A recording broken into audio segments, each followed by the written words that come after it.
ici Dorine, Et Cyril. des investisseurs sereins. Après plusieurs années de travail en tant qu'ingénieur, nous nous sommes lancés en investissement immobilier. Après 5 années d'acquisition, nous étions devenus libres financièrement. Dans ce podcast, nous vous partageons les stratégies et les bonnes pratiques pour développer votre intelligence financière. Dans le but non seulement d'être plus riche sur le papier, mais avant tout pour devenir plus libre et plus heureux. Alors, ouvrez grand vos oreilles et préparez-vous à atteindre vos objectifs. Bienvenue dans ce nouvel épisode d'Histoire d'investisseurs. Le but de ces épisodes, c'est que vous découvriez des profils d'horizons variés et que cela vous motive pour investir et passer enfin à l'action. Aujourd'hui, j'accueille Caroline. Caroline, je l'ai découverte sur Instagram. Elle a également un podcast qui s'appelle Business Addict. Business Addict, tout à fait. Et en plus, elle est investisseuse. Elle habite pas très loin de chez moi et je me suis dit, c'est génial, je vais pouvoir l'interviewer et faire connaissance avec des gens en plus qui sont pas très loin de chez moi. Donc, j'ai trop hâte. Et pour être honnête, je ne connais pas du tout son parcours. Ça va être la découverte pour moi en même temps que vous. Salut Caroline, comment ça va? Hello, ça va super et toi? Je suis trop contente d'apprendre à connaître quelqu'un dans la région Grand Est. Tu vois, ça fait toujours du bien de se dire qu'on n'est pas tout seul. On est de plus en plus dans cette région à se bouger sur l'invest. Donc, grand plaisir de te rencontrer aussi. Trop bien. Et en plus de ça, du coup, l'idée des épisodes, c'est d'être, on va dire, chronologique dans ton parcours et qu'on insiste sur les moments aussi où tu as eu tes déclics, les moments où tu t'es rendu compte que tu allais faire les choses différemment des autres. Je ne sais même pas quels sont tes investissements. Je le dis direct aux auditeurs, ça va être la surprise générale au fur et à mesure de l'épisode. Pas de souci. Mais j'aime bien, comme ça c'est plus spontané. Je sais pas à programmer, tu vois. C'est vraiment ultra spontané. Pour le coup, on n'aura rien programmé, c'est clair. Alors déjà pour commencer, Caroline, je veux bien que tu nous partages d'où tu viens, ton enfance un peu, le contexte de départ. Tu vois, qui tu es, on va dire, avant tes 10 ans, quoi. Tu vois, un peu au début, t'es né où Ok. Voilà, un petit peu ton histoire familiale, quoi. Ok. Alors, j'ai 30 ans déjà depuis cette année. Je suis née à Metz, d'une maman qui s'est occupée de nous pendant notre enfance, qui par la suite était prof des écoles, et mon papa, il travaillait en tant que livreur dans l'entreprise de boissons de mon grand-père à l'époque. Par la suite, mes parents ont changé de carrière tous les deux. Donc, ils n'ont pas eu peur de se réorienter à 40 ans chacun. Mon père, il a quitté son boulot parce qu'il adorait la méca pour reprendre ses études de méca et partir travailler au Luxembourg.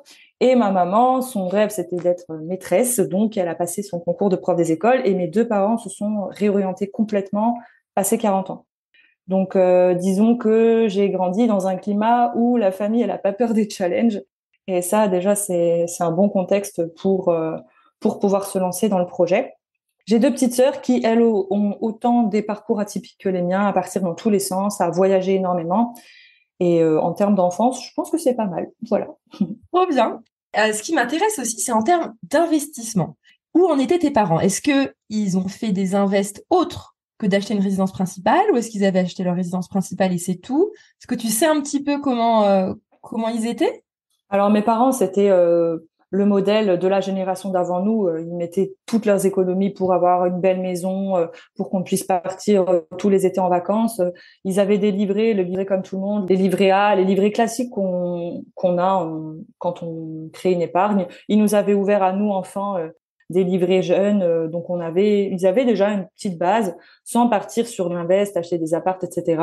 Mais ils ont construit leur vie comme ça. Et quand ils se sont séparés, chacun a voulu garder une maison, donc chacun a son bien, sa RP. Et là maintenant, du coup, comme ils ont vu mon parcours, je suis en train de les aider à un petit peu mettre en place des choses de leur côté pour pouvoir évoluer de ce côté-là. Donc ils n'avaient pas de parcours eux ensemble ou eux séparés propres d'investisseurs, mais ils avaient leur base de maison, quoi, une résidence principale à eux chacun. Et voilà.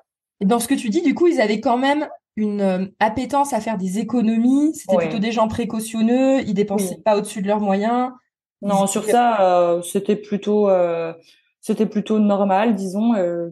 On vivait avec les moyens qu'on avait, et puis ils se mettaient toujours en cadre pour que leurs enfants puissent avoir tout ce qu'elles voulaient, manquer de rien. Et on a fait les écoles qu'on voulait, on s'est débrouillé, on a eu nos apparts. Enfin, ils ont vraiment construit leur carrière pour que leurs 3 filles, elles manquent de rien.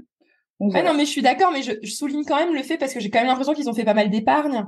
Et je trouve que c'est pas le cas de tous les parents, hein. Il y a des Non, c'est parents, vrai. tu sais, ils finissent leur vie, ils ont rien, hein. Enfin, C'est vrai.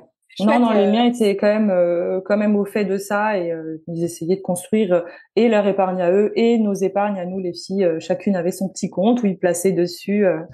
Donc sur ça, propre. Et quand même, quand on était jeunes, ils nous ont donné un petit peu cette valeur. Hein.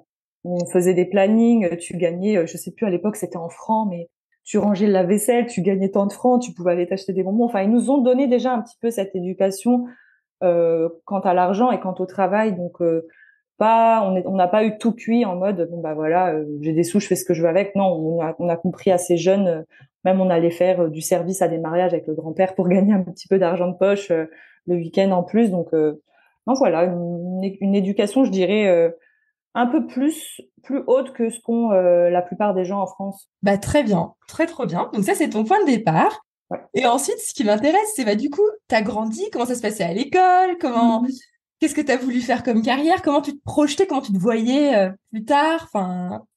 Alors à la base, je me voyais pilote d'hélico, donc rien à voir avec tout ce qui aura suivi par la suite, mais non, on faisait là où j'ai découvert, disons, ma passion pour l'entrepreneuriat. Maintenant, je me rends compte que les points de départ sont là, mais c'est quand il y avait des calendriers à aller vendre pour les associations de l'école pour pouvoir partir en voyage. J'adorais aller vendre, commercialiser des trucs, fabriquer, vendre, fabriquer, vendre. Et même, on en parlait encore avec ma banquière il y a 2 semaines de ça. Elle me disait, je vous suis depuis que vous avez 18 ans. Elle m'a dit, vous m'avez interpellée dans le sens où vos premiers achats de voitures, je roulais une Audi TT à l'époque, elle m'a dit, vous faisiez déjà de l'achat-revente avec plus-value à 18 ans. Elle m'a dit, vous êtes un de mes profils qui a commencé le plus jeune à s'intéresser à tout ça. Donc, je me dis finalement, ouais, en fait, je me rends compte que ça date d'assez loin, tout ça. Et en termes d'études, alors, t'as fait des études ou comment Ouais. t'as fait? Parce que tu faisais déjà de l'achat. Attends, parce que, alors, attends, il y a un truc qui m'a interpellée quand même. De l'achat-revente de voitures à profit. Oui. Oui, Comment tu oui. faisais ça? Ça En m'intéresse. fait, j'ai fait après mon bac, donc j'ai fait un bac SSI donc à Saint-Avold au Tech pour ceux qui connaîtront. J'ai fait mes études en alternance, donc je suis partie en DUT Génie Méca 2 ans en alternance, donc à partir de 18 ans, 17, ouais là 17, 18 ans, non, 18 ans, j'avais déjà un salaire. Et les 3 années qui ont suivi, j'ai fini mon diplôme d'Ing à Metz, à l'ENIM, donc à l'IT2I, c'est l'ENIM par alternance aussi en alternance et du coup donc j'ai eu 5 ans où j'étais en études et où je travaillais en même temps, donc c'est là que j'ai eu mes premiers apparts et que dans ma promo on était une promo avec quasiment que des mecs et tout le monde avait une petite passion pour les voitures que d'ailleurs j'ai toujours pardon. Et donc la première voiture que je me suis achetée c'était une Audi TT et mon papa qui s'y connaissait bien en voiture, on a passé quelques semaines à chercher pour trouver une pépite que j'ai achetée bien sous le prix du marché déjà à l'époque, que j'ai gardé 1 an, quelque chose comme ça, et que j'ai revendu en faisant déjà, je crois que j'avais fait 1 500 € de plus-value sur la vente, ce qui est pas rien à 18 ans sur une petite voiture. Moi, je me suis dit, bon, plaisir pour moi, et au final, voilà comment ça a commencé. Ouais, Enfin, en t'avais termes déjà de le sens business. un peu des affaires. Mhm. T'étais pas en mode je m'achète une voiture pour me faire plaisir. C'est non, je me fais plaisir, mais attends, je vais l'acheter à un prix suffisamment. C'était du plaisir, mais aussi, tu vois, Ouais, les deux. C'est les deux. Tu voilà, laisses pas. exactement. Trop bien. Et quand t'as dit des appartements, c'est-à-dire que t'avais déjà des appartements ou c'est juste que Non, non, j'étais t'habitais en dans des. location, Oui, voilà, t'étais en c'était le location à ce première moment-là. émancipation de chez les parents. T'apprends à vivre seul, tu te débrouilles, et là justement, c'est là que tu mets en place tes premiers process pour gérer ton épargne et savoir comment tu t'organises, qu'est-ce qui part dans les factures, qu'est-ce qui part dans tes courses, comment tu te gères, ton carburant, combien il te coûte. Enfin, c'est là que j'ai commencé à comprendre un petit peu le fonctionnement de tout ça. Et donc, à ce moment-là, ta vision de la vie, c'était je vais trouver un travail qui paye bien et puis je vais faire comme mes parents, enfin, ou t'avais déjà un petit peu Alors, des ambitions particulières. à ce moment-là, non, c'était je sais pas ce que je veux faire, donc je vais faire un diplôme d'Ing parce que je veux pas me fermer de porte. Je savais pas du tout ce que je voulais faire. À cette époque, en 2011, j'avais déjà été réserviste dans l'armée de l'air et j'avais compris que ça me plaisait beaucoup. On m'avait proposé de m'engager, puis j'ai dit non. Donc, en termes de rêve, ouais, j'aurais bien aimé rentrer dans l'armée, mais je savais que je serais pas bien payée, que j'aurais une vie difficile. Donc, en tout cas, j'ai abandonné ce point-là. Et j'ai commencé à travailler au luxe quelque temps. Ça m'a pas plu. Et puis, je me suis dit, allez, salut, je pars et je plaque tout. Je me suis acheté un billet pour le Mexique et je suis partie faire un tour du monde. Alors attends, une toute petite précision pour les auditeurs. Le luxe, quand on habite dans l'Est de la France, c'est le Luxembourg. Oui, pardon. Non, mais Ouais. c'est juste pour préciser parce que tout le monde n'habite pas dans l'Est. Mais donc tu allé travailler au Luxembourg et quand Ouais, t'as voilà. pu, du coup, tu t'es pris des billets et t'es parti. Oui, en fait, c'est ça, je me suis rendu compte que le travail, en tout cas, dans lequel je m'étais lancée, en termes de valeur, ça collait pas avec moi. J'avais pour envie d'aider les gens et au final, ce que je faisais ne me convenait pas. Et j'avais d'autres aspirations et je me suis dit, allez, c'est le moment ou jamais, je suis pas bien là, je prends un billet et ciao, je vais voir ce qui se passe ailleurs dans le monde. Attends, mais t'avais quel âge à ce moment-là? Ouais, donc j'avais 24-25 ans et puis je suis partie environ une année. J'ai fait Australie, enfin Mexique d'abord, puis Australie, ensuite l'Indonésie, Singapour, puis traversée de la Thaïlande et puis un bref retour par le Kazakhstan, mais il y avait eu des attentats et je suis rentrée. Mais alors Donc, attends, voilà. ça t'as réussi à faire ce voyage avec quels moyens? T'avais des économies côté? Avec mes économies, mais au final, en tout et pour tout, je m'en suis super bien sortie parce que visa plus vol, et j'ai travaillé partout là-bas et j'ai pas vécu la vida loca où tu prends des hôtels de luxe, etc. Je faisais ce qu'on appelle du woofing, donc tu vas travailler chez quelqu'un 3 heures par jour ou 4 heures par jour et en échange, il te nourrit et il t'héberge. Donc j'ai fait ça sur toute ma traversée de l'Australie et à Bali, ça coûtait rien de vivre à l'époque. Tu pouvais prendre une auberge avec avec petit-déj pour 3 euros. Donc, c'était pas énorme en termes de budget. Et tout le voyage m'a même pas coûté 5 000 euros alors que je suis partie quasiment un an, tu vois. Attends, mais c'est quand même génial parce que, enfin, toi, tu parles de ça comme si c'était Oh, normal et que tout le monde pouvait le faire, mais enfin, je pense que c'est le cas. mais tout le monde Ouais, peut mais le je veux dire, faire. t'as une Tout le monde peut le personnalité, faire. en tout cas, un caractère qui fait que tu t'es dit, bah, vas-y, j'y vais, je gère, parce que je sais qu'il y a des gens, Ouais. tu sais, ils rêvent de faire ça, mais ils sont là, oui, mais non, mais on n'a pas les moyens, et puis on peut pas, et puis il faut ça, et puis il faut ci. Toi, tu t'es dit, allez, go, j'y Bah, vais, ça tu vois. dépend.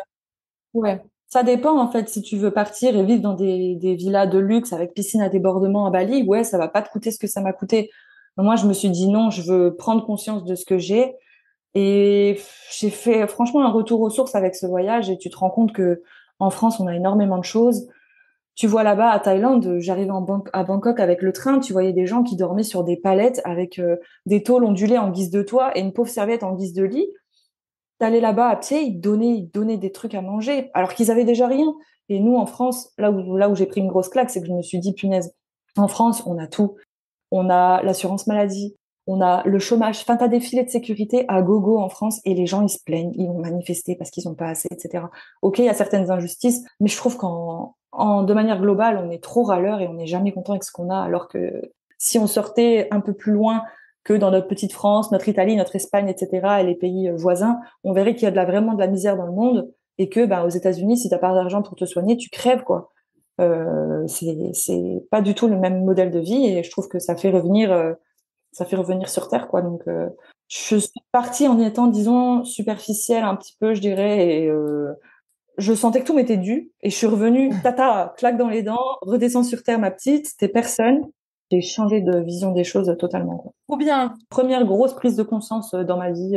J'étais pas la même personne avant et après ce voyage. Et d'ailleurs, si vous avez l'occasion de partir, je vous le recommande. C'est la meilleure des écoles de la vie, je trouve, parce on est biberonné à la sécurité en France. Si tu réussis pas, c'est pas grave, t'as le chômage ou ci ou ça. Non, là-bas, il y a rien. Tu te débrouilles si tu veux travailler. Tu travailles, tu gagnes de l'argent, tu vis avec cet argent. Mais c'est le modèle, en fait.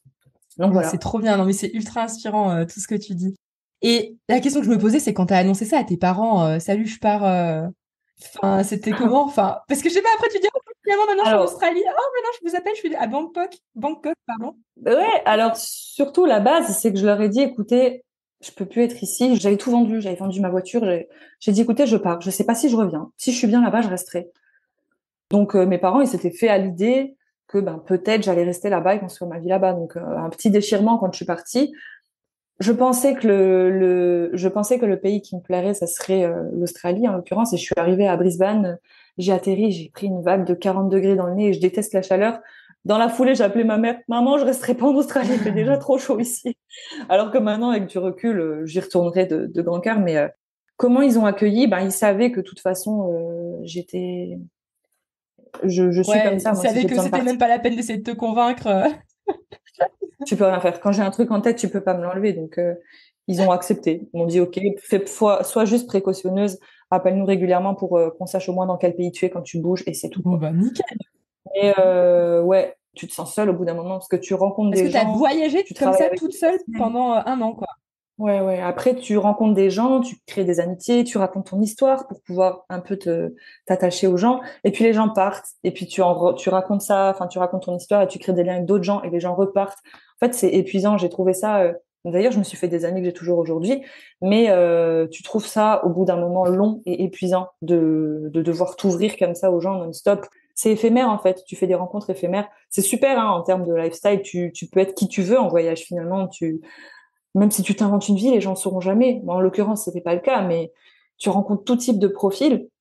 Et en gros, tu renais, je trouve, dans ce type de voyage. Donc, je suis rentrée, ouais, après presque un an, et avec une vision des choses complètement différente, des blessures plus ou moins guéries, des blessures que j'avais construites dans l'enfance, que j'ai pu retrouver là-bas, et sur lesquelles j'ai mis le doigt là-bas, à l'autre bout du monde. Donc, j'ai résolu pas mal de mes Tu blessures peux nous en là-bas. parler un tout Voilà. petit peu ou...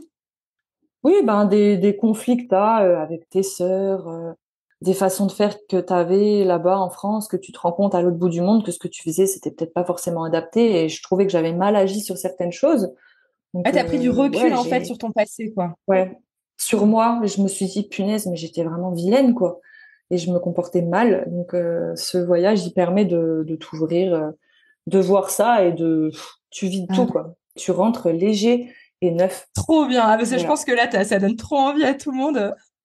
Mhm. Et donc, t'es Ouais. rentrée. T'avais donc 25 Oui. ans, vu que t'as fêté ton anniversaire Oui. à l'autre bout du monde. Exact. Et là, Mhm. comment tu t'abordes la vie? Nouvelle Alors, approche, alors là la déjà, nouvelle Caroline. ouais, totalement. Exact. Là, je me suis dit, donc à l'époque, j'ai rencontré mon ex-copain en revenant en France. Lui, il était en gendarmerie et en tout cas, il est rentré.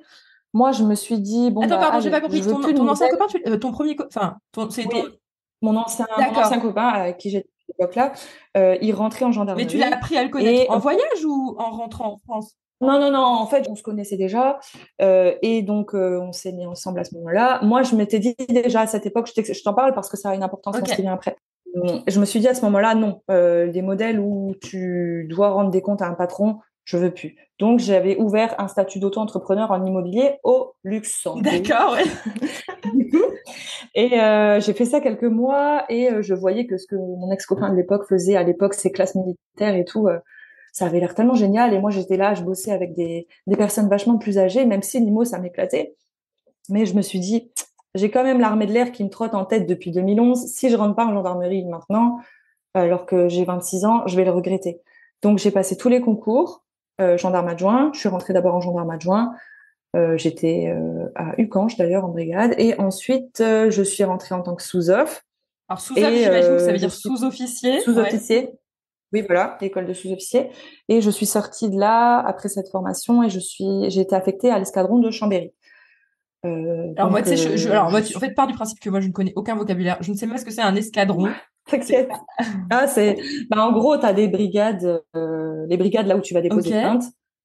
C'est la gendarmerie départementale. Et après, t'as les gendarmes mobiles. C'est des unités où il y a plus de personnes. T'as 110, 115 militaires qui sont ensemble avec leur famille dans ce qu'on appelle une grande caserne. C'est un escadron. Ok. Et ça sert Voilà. à quoi, J'ai ça, été du coup? affectée là-bas.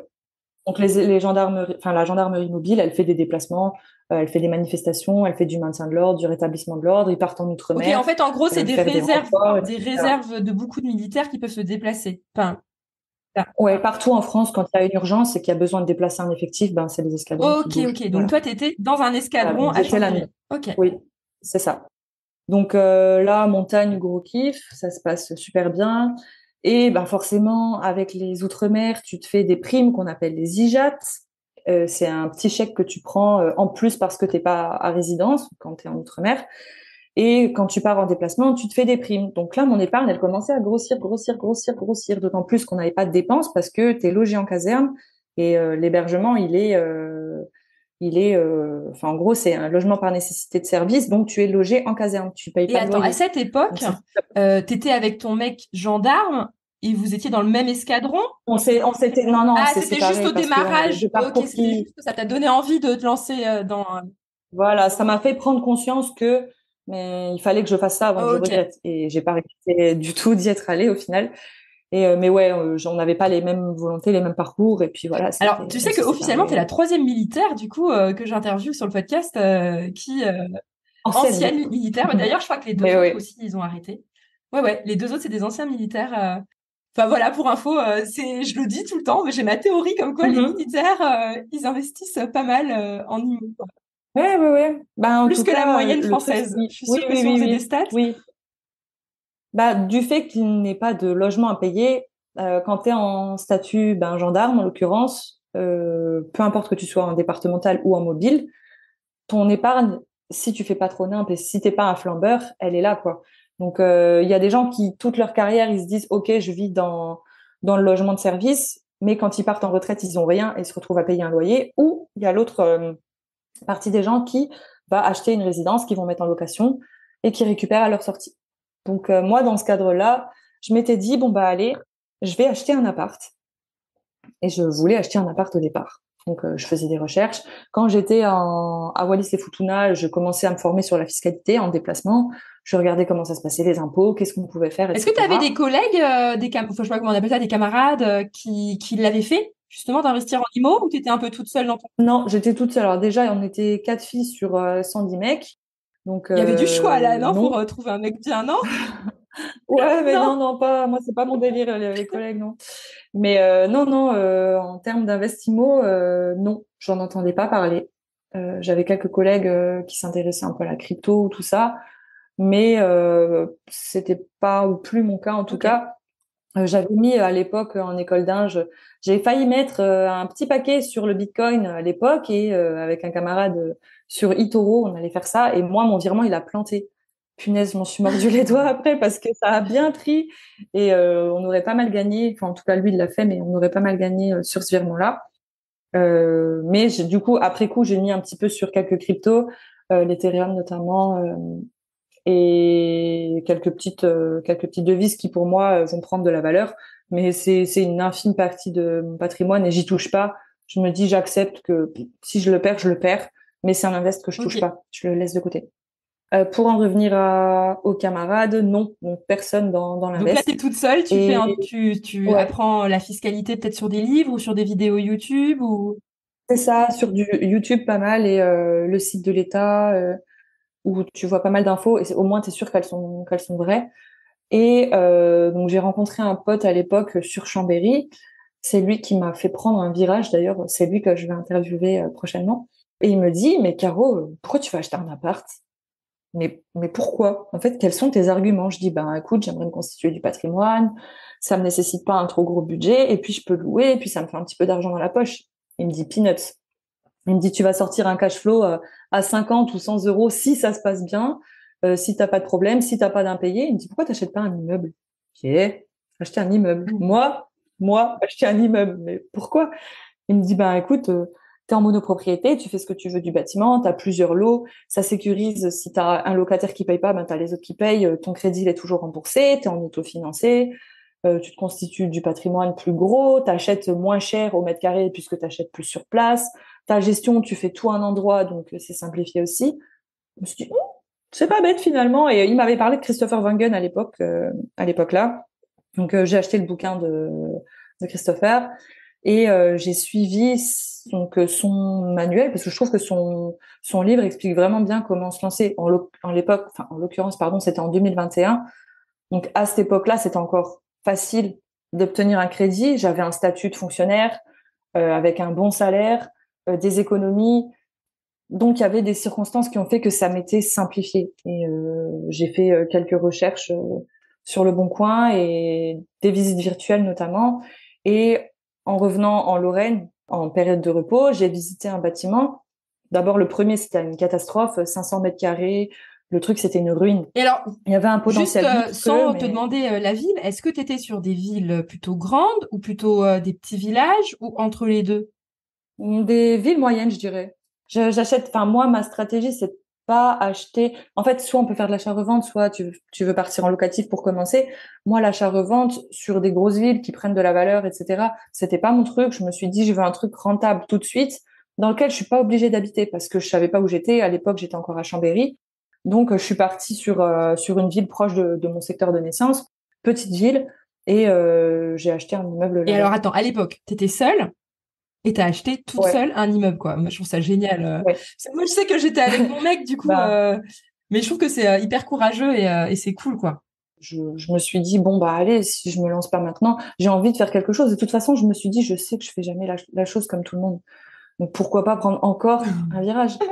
Et donc, je l'ai fait. J'ai monté un petit dossier fiscal carré. Je suis arrivée à la banque. Ma banquière, elle m'a dit, mais punaise, ouais, j'ai pas vu souvent des dossiers montés comme ça, ficelés comme ça. Donc, en l'occurrence, elle pouvait pas me proposer des taux très intéressants. Donc, je suis quand même passée par un courtier. Et le courtier m'a négocié un prêt à 110%. J'ai eu 3 ans de différé pour faire mes travaux et un taux à 1,16. Ouais. Donc, franchement, super. Ah, et donc là, même pour l'instant, tu rembourses pas encore ce premier immeuble, quoi. J'ai encore un an, là. J'ai encore un peu plus Ouais, d'un ça an. fait du bien, hein, Donc, de renflouer la trésor ouais. tranquille. Oh oui, parce que Dieu sait que des imprévus, il y en a eu. Et bon, bah après, là, maintenant, ça va. J'ai quelques apparts loués et ça me sécurise au moins pour le crédit. Mais là, maintenant, je continue à faire mes recherches pour acheter encore Tu par peux la nous suite. partager rapidement le budget dans les grandes lignes? Alors, budget total, donc l'achat du bien, plus de 200 000 euros, 210 000 de mémoire, avec 300 mètres carrés environ, et une renta nette de Ah, c'est 11%. cool. Voilà.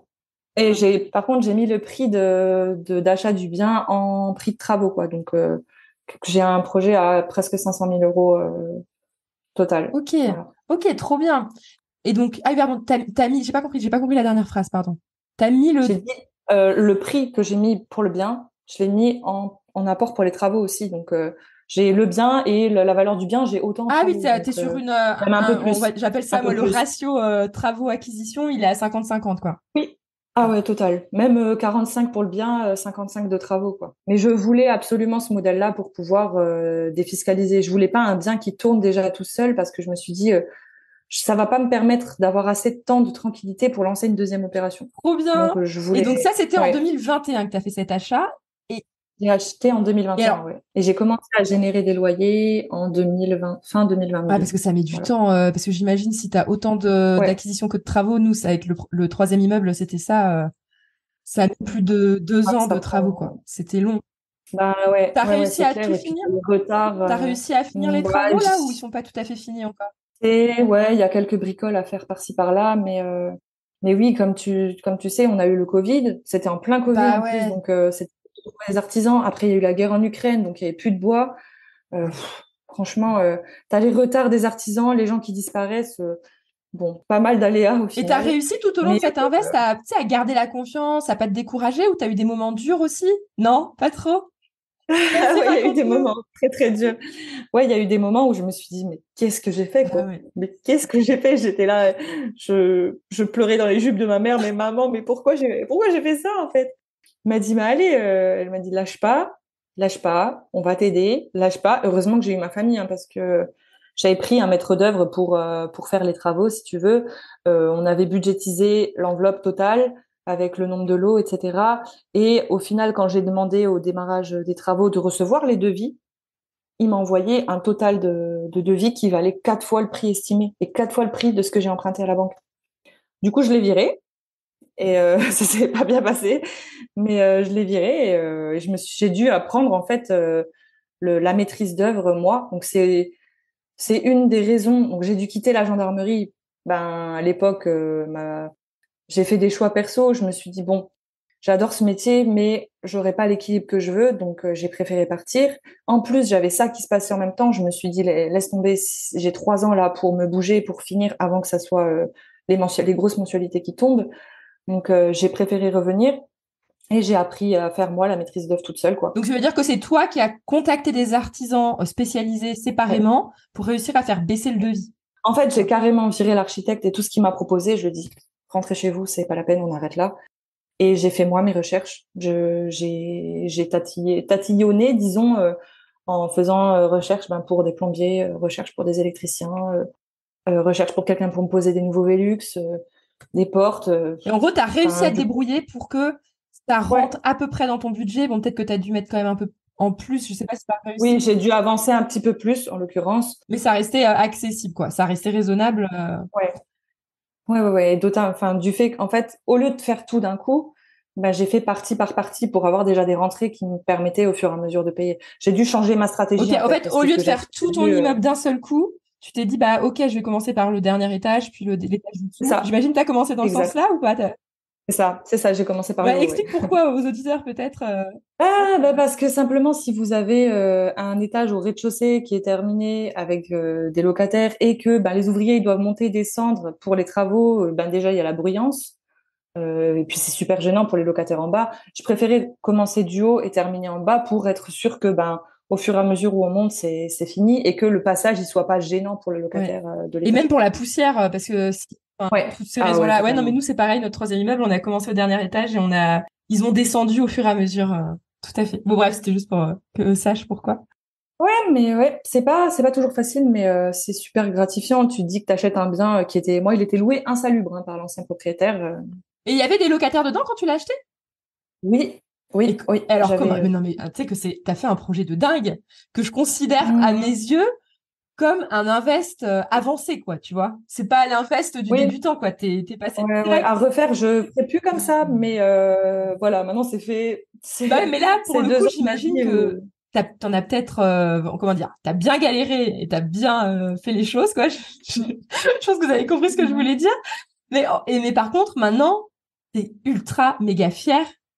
Et une fois que t'as fait Ouais, ça, mais t'es genre, je ouais, suis le ouais. roi du pétrole, moi je te gère tout ce que tu veux. Non, pas Non, à ce point. non, quand même pas, quand même pas. Non, non, justement, ça m'a montré que, ouais, Caroline, c'est bien, quand t'as un truc dans la tête, tu l'as pas ailleurs, ouais. Mais du coup, par rapport aux galères que j'ai eues, ma famille s'est sacrifiée à mort pour m'aider à m'en sortir, là. Ah Donc, ouais. j'ai pas du tout ouais, je suis contente, mais je me dis pas c'est moi, je me dis c'est nous, déjà, qui l'avons fait.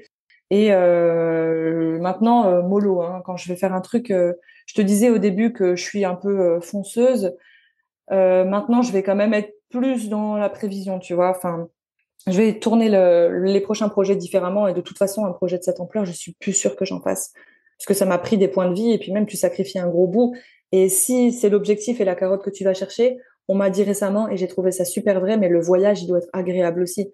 Si tu te crames, je me suis blessée, j'en ai fait trop pour mon corps, je me suis fait des tendinites aux 2 bras, j'ai dû arrêter le sport pendant 5 mois, je pouvais plus aller au chantier, enfin bref, mais tu sais, je culpabilisais parce que je me disais, punaise, ça avance pas, il faudrait que j'y aille, mais je suis blessée, donc si j'y vais, ça sera pire, etc. Enfin, c'est dur de trouver un équilibre. Et ma famille, ils m'ont aidé à mort, alors que mon papa, il a un 40 heures au Luxembourg. Après le travail, il venait m'aider au chantier. Enfin, tout Parce le que monde tu veux s'est dire que toi, épuisé. t'as fait une partie aussi des travaux, t'as mis la main à la Ouais, pâte. ouais, ouais, ouais. Ouais, donc comme en fait ton investissement, il a été vraiment, on va dire, prenant et dur psychologiquement et même physiquement, Mhm. est-ce que pour autant t'en as appris des choses? Quels sont tes apprentissages en fait de cet Ouh. investissement? Tu vois, qu'est-ce qui, voilà, t'es passé donc d'une investisseuse débutante à l'investisseuse après cet Mhm. immeuble. Et comment est-ce que toi tu ressens les choses en fait? Qu'est-ce que t'as appris? Qu'est-ce que ça t'a apporté tout ça? Alors, Donc c'est un bilan un peu. si je vais faire un bilan de la moi Ouais. d'avant, naïve, je faisais trop confiance et j'avais aveugle confiance. Pour moi, tout le monde, il était bon, les gens, ils étaient honnêtes, ils allaient pas m'arnaquer, etc. Non. Donc déjà, ça, plus jamais. Plus comparer, plus faire jouer la concurrence quand tu fais des devis. Et quand je ferai des visites de biens, je me ferai pas avoir comme sur celui-là où j'ai visité en croyant ce qui était noté sur les documents. Maintenant, je voudrais plus voir par moi-même parce que quand quand tu achètes un bien et que tu découvres des mauvaises surprises ensuite qui n'étaient pas sur les documents du notaire, c'est pas chouette. Donc oui, si je devais dire des petits conseils à ne pas reproduire pour l'achat suivant, les visites plus approfondies, ne plus acheter que des locataires si possible, parce que si je peux rebondir sur ça, j'ai acheté avec des locataires. Le bâtiment, il était loué insalubre. Donc la demoiselle, elle a failli attaquer l'ancien proprio, ce qui aurait été totalement légitime selon moi. Elle avait arrêté de payer.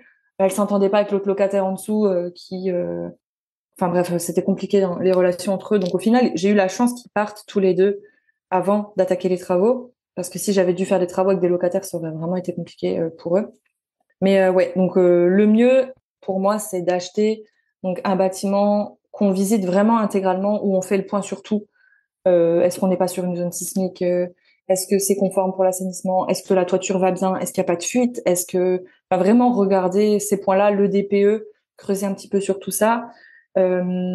Ensuite, ne plus faire confiance aux gens. S'il y a une personne qui vous fait un devis, prenez-en 3 et sélectionnez en fonction de ces 3 ce qui vous semble le plus correct. Faites des devis précis qui reprennent toutes les refs et pas des intitulés, des lignes qui disent l'eau et l'eau pour faire ça sans les détails. Non, maintenant, moi, je veux les détails. Parce que pourquoi? Parce que quelle est la raison de ça? C'est que pourquoi est-ce que tu veux le détail? Parce que tu as peur que ce soit arrondi, que tu apprennes en fait qu'ils n'ont pas inclus des choses? Voilà. Alors de une, soit ils peuvent fixer leur marge de main-d'œuvre comme ils veulent, et le matos, tu sais pas en fait ce qu'il y a dedans. Tandis que si tu demandes des devis complets détaillés, tu peux comparer entre artisans. Pourquoi lui, il a, j'en sais rien. C'est surtout valable pour les legs, ce genre de choses, ou la plomberie. Pourquoi lui, les mêmes composants, il les a 2 fois plus chers? Pourquoi lui, il les a 2 fois moins chers? Pourquoi lui, en main-d'œuvre, il prend 800 € la journée? Pourquoi lui, il en prend 400? Donc, ça permet de voir où tu te situes et Pour pouvoir bien comparer, quoi. ouais, bien comparer et surtout essayer de. Bon, je sais que souvent, ça peut être truqué les avis Google, mais lisez les avis Google des artisans qui vous intéressent parce que ça peut éviter des mauvaises surprises. Et un artisan qui est bien au début, il sera pas forcément bien à la fin. C'est le cas, c'est le cas pour moi. J'ai un artisan là qui silence radio depuis 4 mois. Donc heureusement, j'ai pu trouver des solutions, mais il va bien falloir qu'il finisse par revenir. Et qu'est-ce que je voulais dire aussi si possible, acheter des dalles bétonnées et pas des dalles bois. Les vieux bâtiments, c'est génial, ça a des architectures qui bougeront jamais en termes de murs extérieurs, mais enfin, les planchers béton entre les étages, c'est mieux. Enfin, les dalles béton, c'est mieux entre les étages que les étages en bois parce que ça rajoute de la bruyance. C'est des petits conseils tout bêtes, mais c'est des choses sur lesquelles je me ferais plus avoir parce que le budget isolation phonique, il était énorme. Et qu'est-ce que je voulais dire encore? Ouais, non, mais c'est déjà pas mal, là, tous tes apprentissages. Peut-être qu'il y en aura d'autres qui vont venir J'ai trouvé. après. Allez, J'ai vas-y. trouvé. Ne payez pas tant que tout n'est pas fait. Parce que si vous payez trop d'un coup, ben, l'artisan il vient plus à la fin. Et même si vous avez gardé une petite réserve sous la main pour pouvoir payer la fin des travaux, ben, ils viennent pas. S'ils n'ont pas encore assez à recevoir de vous, ils viennent plus. Donc c'est le cas dans lequel je me trouve. J'ai vraiment été trop naïve. Et c'est des gros apprentissages pour moi, quoi. Ouais, nous, on a même fait, parce que je sais que pour notre 3e immeuble, enfin, je le dis aux auditeurs s'ils ils ont pas suivi, je crois que je l'avais déjà dit dans un autre épisode, mais pour notre 3e immeuble, en fait, les montants de travaux étaient tellement énormes que on a refusé de payer le devis 30%, c'était niette, tu vois, parce que je veux en dire, le gars, tu lui donnais les 30%, il avait 50 000 pendant 2 ans, quoi. il était bien, quoi, tu vois. Donc, tu vois, on a dit, c'est niette, on payera jamais 30%. Ensuite, on a dit, écoutez, le premier versement qu'on fera, ce sera 10%. Donc, on leur a dit, c'est mort, ce sera jamais 30, ce sera 10% votre premier versement. Et ce qu'on fait, c'est que d'abord, on se fixe une date. Tant que la date est pas fixée, je vous fixe rien.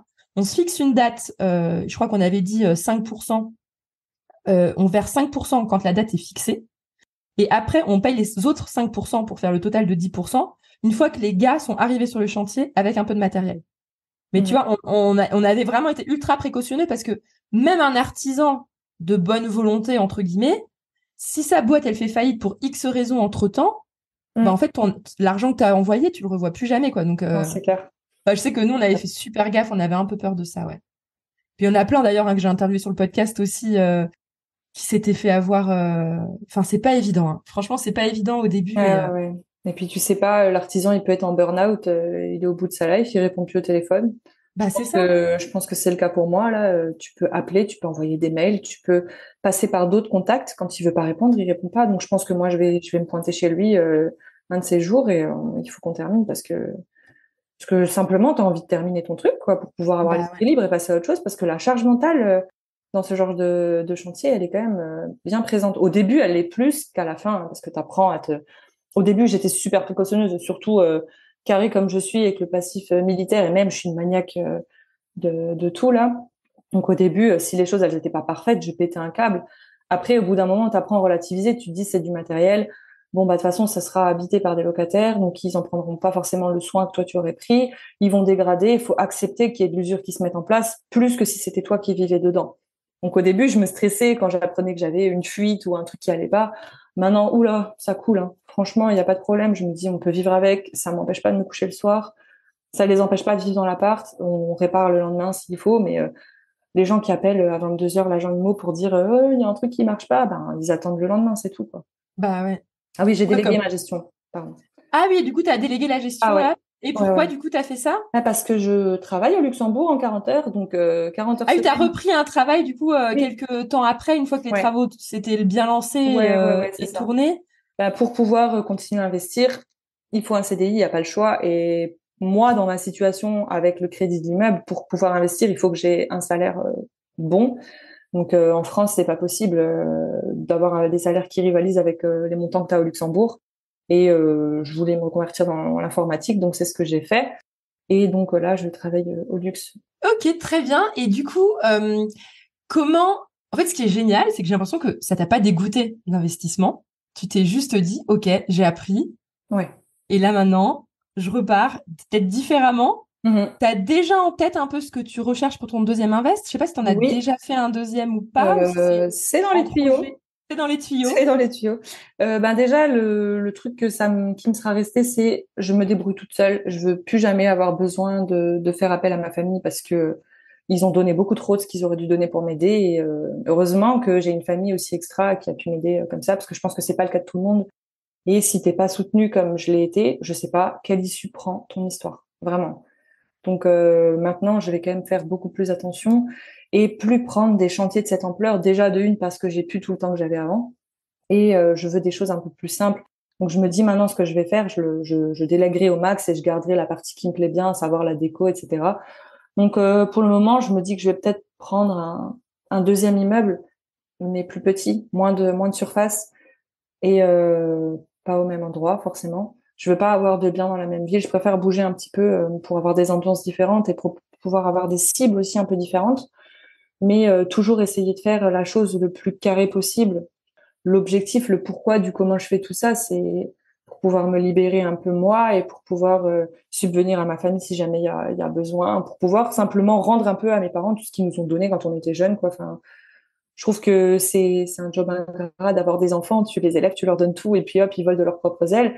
Mais non, j'ai pas envie de fonctionner comme ça et je fais aussi ça pour ma famille autant que moi parce que je sais que je supporterai pas de travailler jusqu'à 50 ans, mais je le fais aussi beaucoup pour ma famille pour pouvoir leur rendre ce qu'ils m'ont donné, quoi.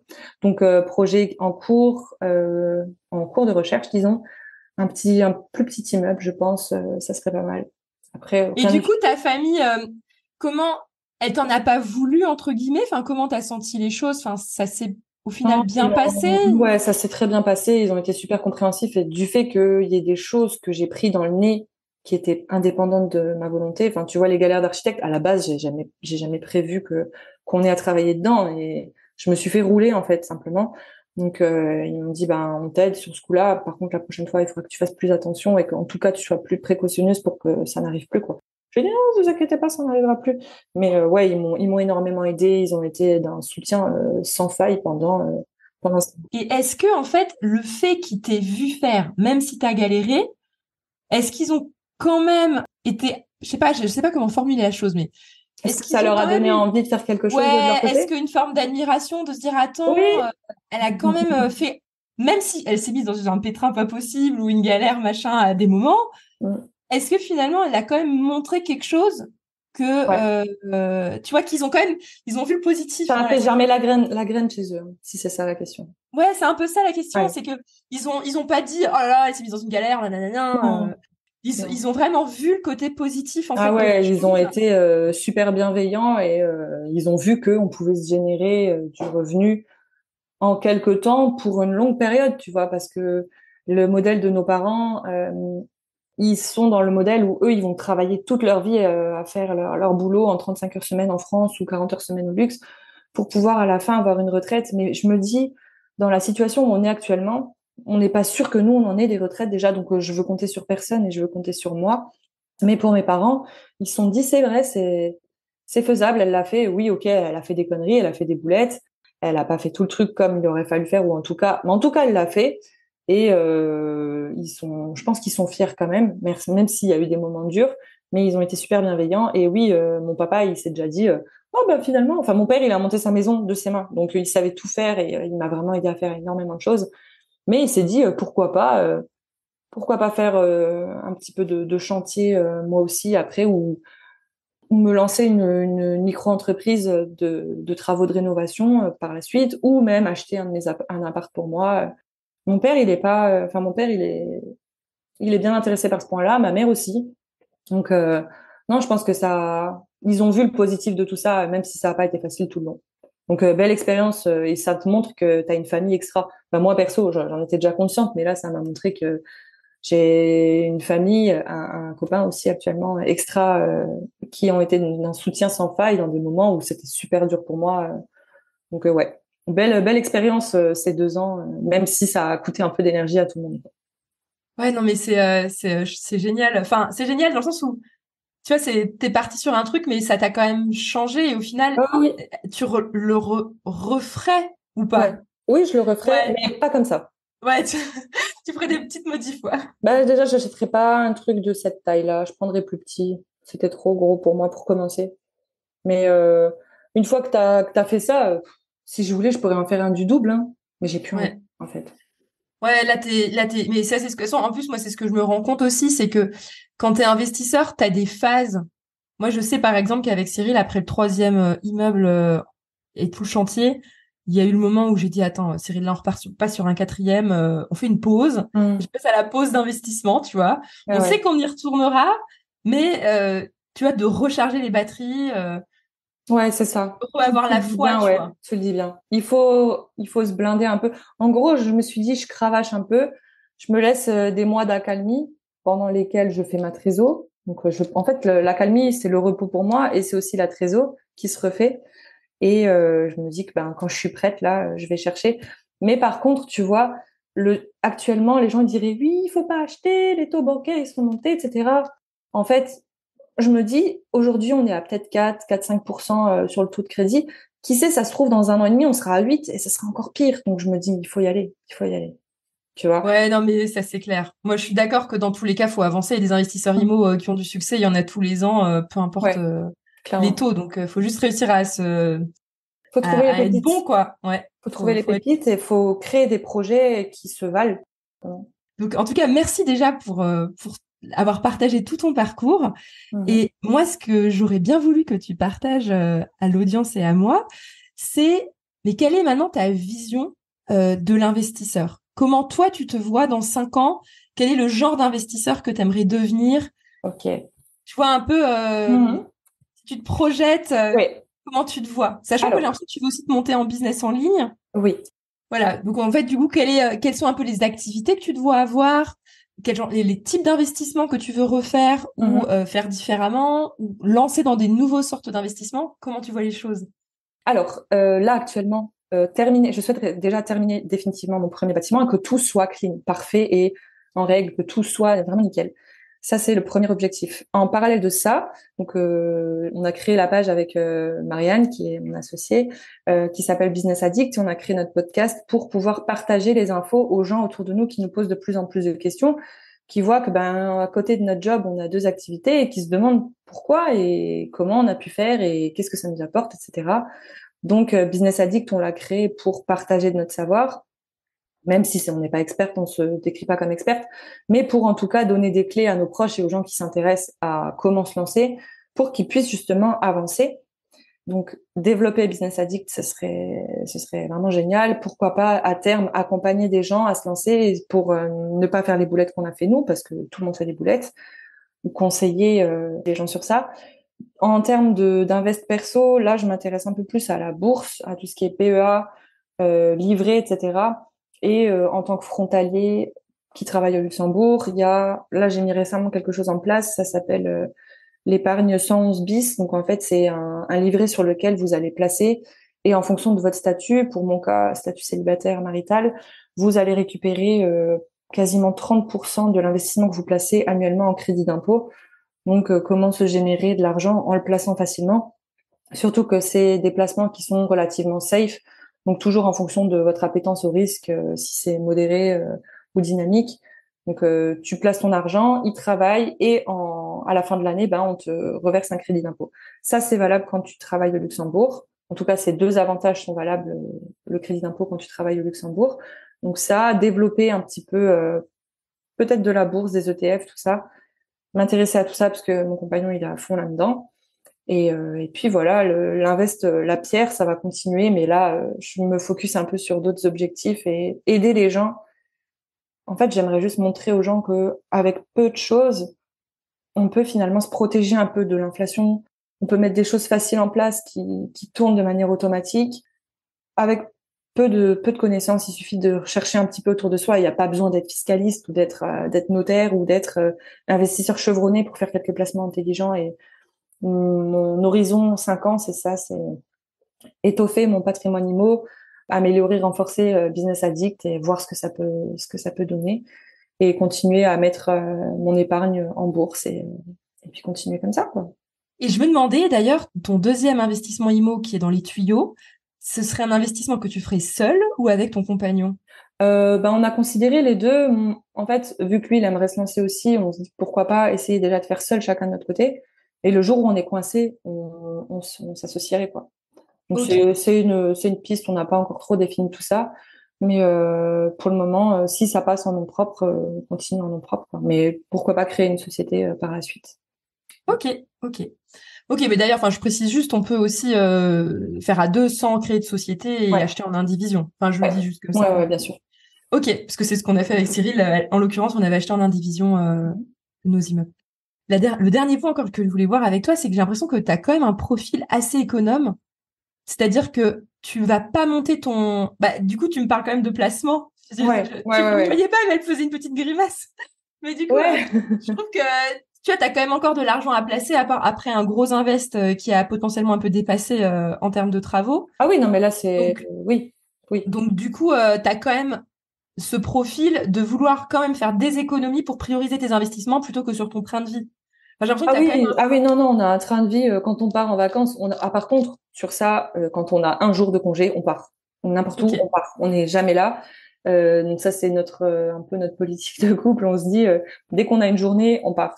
Déjà, on n'a que 5 semaines dans l'année. On essaie de poser les jours intelligemment sur les longs week-ends, etc., pour partir se vider la tête dès que. Et nos semaines, elles sont chargées, mais c'est un truc de dingue des semaines qu'on a. Entre le sport, le travail, tu rentres, un semblant de vie de couple à la maison et bosser et sur le podcast et mon compagnon qui a un club d'investissement qui travaille là-dessus aussi. Enfin, on a peu de temps pour nous, donc dès qu'on peut prendre du temps, on part. Mais quand on part pas à l'hôtel Hilton, on part en backpack, souvent à la route, c'est un petit peu et ça nous permet de nous libérer et d'apprécier encore notre confort en rentrant. Donc Ah ouais, très bien. Ah ouais, c'est trop bien. Ouais, donc tu arrives quand même à être, vous êtes quand même d'un profil encore économe.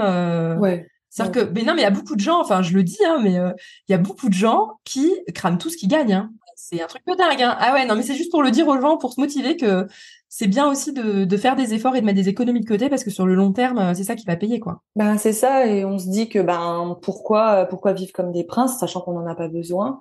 On a tout ce qu'on veut, on a nos voitures, on part en vacances, on se prive pas en fait. Enfin, on part 6, 7 fois dans l'année en vacances dès qu'on peut, même si c'est 4 jours, on part dès qu'on peut, on part.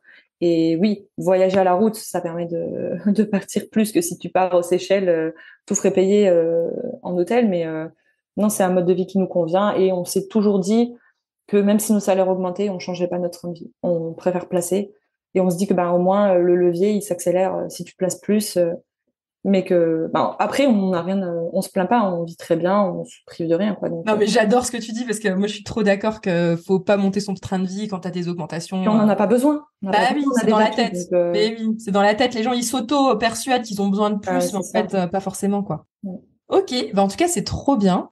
Si jamais il y a des personnes qui ont aimé ton parcours et qui veulent te suivre, où est-ce qu'ils peuvent te suivre? Donc, vous avez le Alors, podcast, un compte ouais, Insta. Enfin, ce c'est serait pour que ça. tu partages un peu tous les liens. Alors, vous pouvez nous suivre sur Spotify, sur Deezer, prochainement sur Apple Podcast et sur Instagram sous Business Addict _CM pour Caro Marianne. Et puis, je pense qu'on pourra, je sais pas, joindre les liens ou Ouais, je vais les mettre dans la description. prochainement, on va publier quelques vidéos YouTube et par la suite, on va sûrement créer un petit site internet pour proposer du contenu à télécharger parce qu'on nous demande trop d'infos et on n'arrive pas à envoyer goutte à goutte. Donc, on pense sûrement faire un petit site d'ici quelques temps. Voilà. Trop bien. Et puis j'espère que je vais pouvoir inviter Marianne sur le podcast pour avoir aussi l'histoire de ton associé. Ce serait trop cool. Yes, oui, de toute façon, allez. On va se caler ça. Et je sais pas si tu avais un dernier petit mot à dire avant qu'on raccroche l'épisode. Oui, alors ce serait de conseiller aux gens de vous lancer. Formez-vous un petit peu. N'essayez pas de faire quelque chose qui est parfait parce que de toute façon, c'est jamais parfait.